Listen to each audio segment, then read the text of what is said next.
Hello દોસ્તો, કેમ છો? સ્વાગત છે તમારું મારા યુટ્યુબ ચેનલ પર। આજે હું ખારા શક્કરપારા બનાવવાની છું, તો ચાલો મારા કિચનમાં આજે આપણે ખારા શક્કરપારા બનાવીએ। મેં 250 ગ્રામ મેદો લીધો છે। એમાં આપણે 1 ચમચી જેટલી મરી પાવડર નાખીશું, 1 ચમચી જેટલા તલ નાખીશું અને 2 ચમચી જેટલા અજમો અને જીરું કાચું જ ક્રશ કરી લીધું છે એ આપણે નાખીશું। ચપટી હિંગ નાખીશું, સ્વાદ પ્રમાણે મીઠું નાખીશું।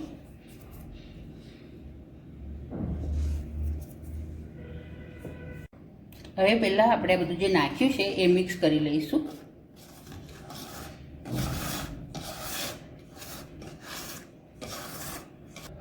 મેં 4 ચમચી જેટલું ઘી લીધું છે, એને બરાબર ગરમ કરી લીધું છે, એ આપણે હવે નાખીશું।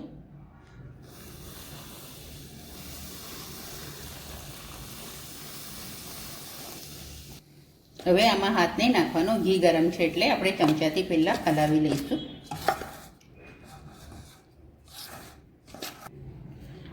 હવે આ થોડું ઠંડુ થઈ ગયું છે, હવે આપણે હાથથી બરાબર લોટને પહેલાં મસળી લઈશું, કેમ કે આપણે ઘી નાખ્યું છે તે બધી લોટમાં એક સરખું લાગવું જોઈએ। હવે થોડું થોડું પાણી નાખીને આપણે પરોઠા જેવો લોટ બાંધી લઈશું।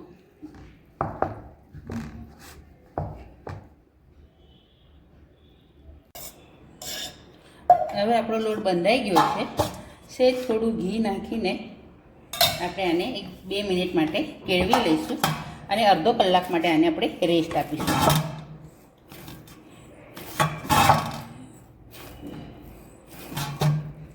હવે અડધો કલાક થઈ ગયો છે, આપણો લોટ સેટ થઈ ગયો છે। આપણે થોડો મસળી લઈશું। એક લુવો લીધો છે, હવે આપણે એને વણી લઈશું। આમાં આટામણ લેવાની જરૂર નથી, કેમ કે આપણે ઘી નાખ્યું છે ને એટલે।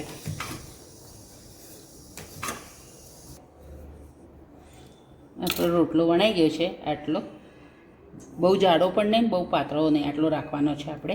હવે આપણે એના શક્કરપારા પાડી દઈએ।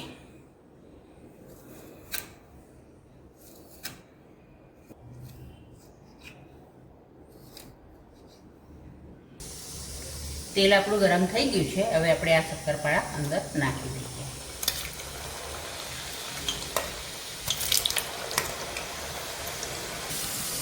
આ રીતના લાઇટ ગોલ્ડન આપણા શક્કરપારા થવા જોઈએ। હવે 2 મિનિટ માટે હજી થવા દઈશું, પછી આપણે કાઢી દઈશું। હવે આપણા શક્કરપારા તળાઈ જાય છે, હવે આપણે આને કાઢી લઈશું।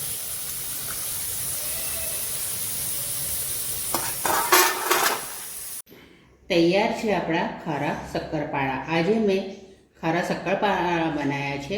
હવે દિવાળીના દિવસો ચાલુ થઈ ગયા છે, તો આપણે એક નવી આઈટમ હવે ફરાળની બનાવીશું।